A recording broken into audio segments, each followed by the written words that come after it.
सवाल मन में आता है कि इस दौर में जहाँ पर गेमिंग एआई इतना एडवांस हो चुका है, वहाँ पर एनआईटी क्या रोल प्ले कर रही है सर, जानना चाहेंगे। सरल भाषा में जानना चाहेंगे शुक्ला सर से इंक्यूबेशन सेंटर होता क्या है, क्योंकि ये सारी जानकारी ग्राउंड लेवल के उन बच्चों तक पहुंचने वाली है जो सरकारी स्कूल से भी पढ़ते हैं, जिनको इंग्लिश का भी उतना अच्छा ज्ञान नहीं होता। इसलिए मैं सर से रिक्वेस्ट करना चाहूंगा कि सर इंक्यूबेशन सेंटर को सरल भाषा में जितना समझा सकें उतना समझाइए। यदि छोटी कंपनियों को मेंटरशिप देकर उनकी ग्रोथ करवाई जाती है तो इसमें एनआईटी का क्या भूमिका है और क्या लाभ है, एक्चुअली फायदा क्या है सर आपको?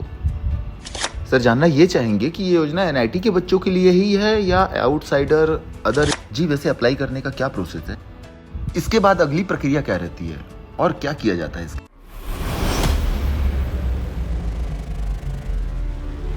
वीडियो में हम जानेंगे इंक्यूबेशन सेंटर के बारे में। एनआईटी रायपुर में इंक्यूबेशन की शुरुआत 2017 में स्टार्टअप सेल से हुई, जहां स्टूडेंट्स को स्टार्टअप के लिए मोटिवेट किया गया। इसके बाद 2018 में इनोवेशन सेल शुरू किया गया, जिससे आइडियाज को प्रोटोटाइप में बदलने में मदद मिली। फिर मार्च 2021 में NIT Raipur foundation for innovation entrepreneurship यानी NITRRFI की स्थापना हुई, जो एक फुल इंक्यूबेशन सेंटर है। इसे भारत सरकार के डिपार्टमेंट ऑफ साइंस टेक्नोलॉजी के निधि प्रोग्राम के तहत बनाया गया। आज यह सेंटर कई स्टार्टअप्स को सपोर्ट देकर छत्तीसगढ़ के स्टार्टअप इकोसिस्टम को मजबूत बना रहा है। आइए जानते हैं वीडियो में पूरी जानकारी। मीट डॉक्टर अनुज कुमार शुक्ला, जिन्होंने IIT दिल्ली से PhD प्राप्त की, जहां से उनकी स्ट्रॉन्ग एकेडमिक फाउंडेशन और रिसर्च एक्सीलेंस की शुरुआत हुई। आज वे NIT रायपुर के डिपार्टमेंट ऑफ मैकेनिकल इंजीनियरिंग में असिस्टेंट प्रोफेसर के रूप में कार्यरत हैं। इसके साथ ही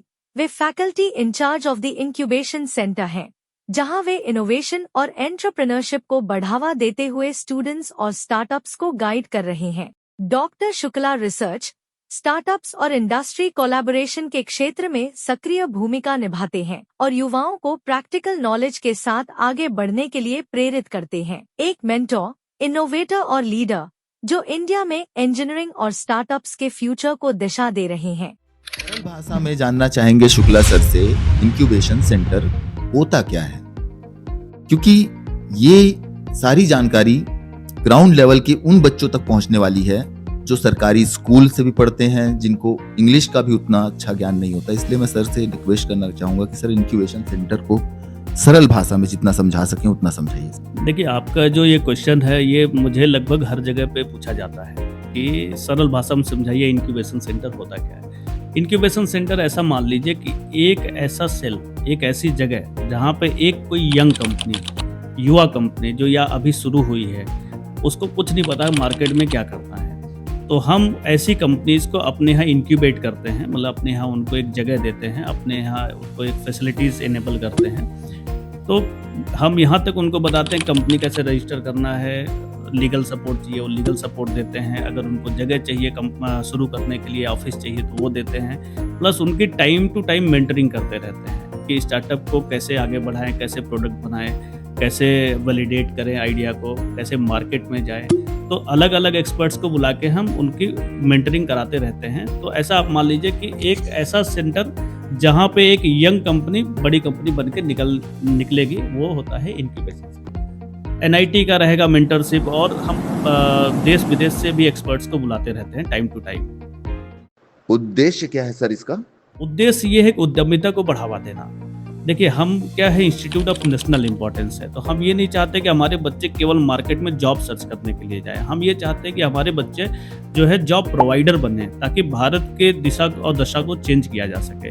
जैसे देखिए, विकसित 2047 का अगर हमने एक मिशन लिया है, तो हमको जाहिर सी बात है कि डीप टेक स्टार्टअप चाहिए, ऐसे स्टार्टअप चाहिए जो ग्लोबल जाके हमारे देश के लिए पैसा लेके आए। किसी देश की अर्निंग कैसे होती है, एक्सपोर्ट और इंपोर्ट में अगर इम्बैलेंस है, मान लीजिए कि हम इंपोर्ट ज़्यादा कर रहे हैं, एक्सपोर्ट कम कर रहे हैं, तो हमारा वो डिफिसिट है हमारे अर्निंग में। तो अगर हमारे लोग प्रोडक्ट बना के बाहर लेके जाएंगे, उसको सेल करेंगे, तो जाहिर सी बात है कि हमारे देश की इकोनॉमी और ऊपर जाएगी।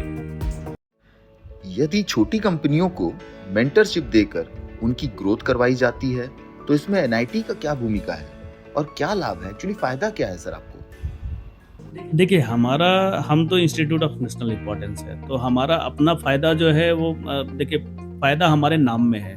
हमारे बच्चे अच्छे आएंगे, अगर उनको अच्छा सपोर्ट मिलेगा, हमारे को फंडिंग अच्छी आएगी। और अगर आप देखेंगे मॉनेटरी बेनिफिट में, तो हमारा मॉनेटरी बेनिफिट हमारा वो पर्पज़ है ही नहीं। हमारा नॉन फॉर प्रॉफिट में कम्प्लीटली चलता है। हम उतना ही मतलब कि फंड जनरेट करते हैं जो हमारा। सर जानना ये चाहेंगे कि ये योजना एनआईटी के बच्चों के लिए ही है या आउटसाइडर अदर स्टूडेंट्स ये के लिए आपने भी है? बहुत ही अच्छा क्वेश्चन किया है। ये केवल एनआईटी के छात्रों के लिए नहीं है, ये इवन पूरे भारत से कोई भी हमारे यहाँ इंक्यूबेशन फैसिलिटी के लिए अप्लाई कर सकता है। जी, वैसे अप्लाई करने का क्या प्रोसेस है? करने का हमारा एक वेबसाइट है NITRRFIE। हमारा जो सेक्शन 8 कंपनी है जिसको हम इंक्यूबेशन सेंटर के नाम से जानते हैं, उसका नाम है NIT Raipur foundation for innovation and entrepreneurship. तो उसमें हम ऑनलाइन एप्लीकेशन लेते हैं। आप कहीं पे बैठे हैं, हमारे यहाँ बड़े आराम से आप अप्लाई कर सकते हैं इंक्यूबेशन के लिए, कोई फीस नहीं देना उसके लिए।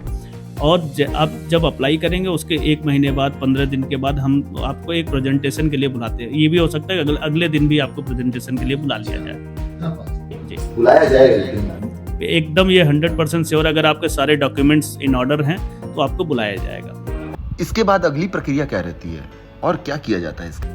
तो हम क्या करते हैं, इनिशियल एक स्क्रीनिंग करते हैं, एक्सपर्ट्स को बैठाते हैं। जैसे एक एग्जांपल के लिए लेते हैं, हेल्थ टेक स्टार्टअप कोई है, तो हम उसमें हेल्थ टेक से रिलेटेड लोगों को बैठाते हैं। जैसे एम्स से लोगों को बुला लिए, या फिर किसी डॉक्टर को बुला लिए, या फिर किसी मेड टेक कंपनी के रिप्रेजेंटेटिव को बुला लिए। तो उनके थ्रू एक वैलिडेशन लेते हैं, इस कंपनी का लेवल क्या है, इस कंपनी को इंक्यूबेट करना चाहिए कि नहीं करना चाहिए। हमारा जो है टेक्नोलॉजी बिजनेस इंक्यूबेटर है, तो हमको ये एक चीज़ इंश्योर करना बहुत ज़रूरी होता है कि the end product should be technology. तो अंतिम प्रोडक्ट जो है टेक्नोलॉजी होता है। अब ऐसा नहीं है कि टेक्नोलॉजी है तो मतलब कि आप मान लीजिए कि आपको कुछ एक सिंपल एक ग्लास बनाना है, वो भी तो आप बना सकते हैं। बोलेंगे टेक्नोलॉजी यूज़ करके ही बनाया, तो नहीं, ऐसा नहीं है। टेक्नोलॉजी की जब हम बात करते हैं तो टेक्नोलॉजी आपका मेन की फोकस होना चाहिए। तो ऐसे स्टार्टअप को हम उन बेसिस पे जज करते हैं, फिर ये देखते हैं उनका मार्केट स्ट्रेटजी क्या है, किस लेवल पे है, TRL के कौन से लेवल पे हैं। फिर हम ये भी देखते हैं स्केलेबिलिटी कितना है उनका, तो उस हिसाब से उनको कमेटी रिकमेंड करती है। फिर उनको हम इंक्यूबेट करते हैं और उनको समय समय पे फंडिंग सपोर्ट और ये सारे सपोर्ट हम उनको इनेबल करते हैं। कुछ एग्जाम्पल देना चाहेंगे क्या सर आप? एग्जाम्पल तो अभी NIT रायपुर में 50 से ज़्यादा कंपनियां लगभग इंक्यूबेटेड हैं, और 300 से ज़्यादा एप्लीकेशन अभी हमको स्क्रूटनी करने हैं, उनका इंटरव्यू लेना है और उनको अपने फैसिलिटी में लेके आना है। और हम लोग बहुत ही जल्दी एक बहुत ही state of the art facility लेके आने वाले हैं जो NIT रायपुर के अंदर इस्टेब्लिश होगी। एक ऐसा सेंटर इस्टेब्लिश होगा जिसके अंडर स्किलिंग भी करेंगे हम, उनको इंक्यूबेशन फैसिलिटीज़ भी देंगे, और उनका ट्रेनिंग से लेकर मेंटरिंग तक सारा कुछ एक ही फैसिलिटी के अंदर में होगा।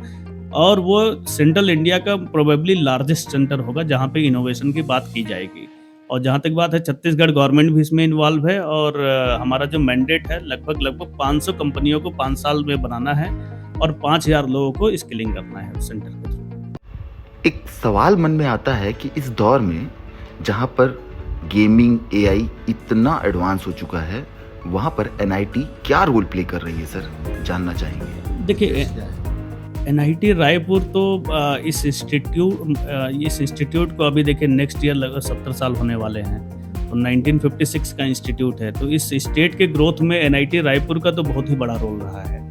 अब आते हैं बात जो नई टेक्नोलॉजी, लेटेस्ट टेक्नोलॉजी है। जैसे हमने बात शुरू किया कि कितने पैसे चाहिए होते हैं एक इंस्टीट्यूट को डेवलप करने के लिए, तो मैंने आपको वहाँ पे बोला कि जैसे जैसे टेक्नोलॉजी चेंज होती है हमको अपनी मशीनरी चेंज करनी पड़ती है। तो आज की डेट में AI सेंटर फॉर इनोवेशन भी हम बनाने वाले हैं। पूरा इंफ्रास्ट्रक्चर यहाँ पे NIT रायपुर के अंदर में बनाएंगे, और इसको बनाने में पैसा लगेगा। अब पैसा कहाँ से आएगा, या तो गवर्नमेंट देगा या तो हम उसको प्राइवेट सेक्टर से CSR के अंडर में लेके आते हैं, क्योंकि हम नॉन फॉर प्रॉफिट कंपनी है।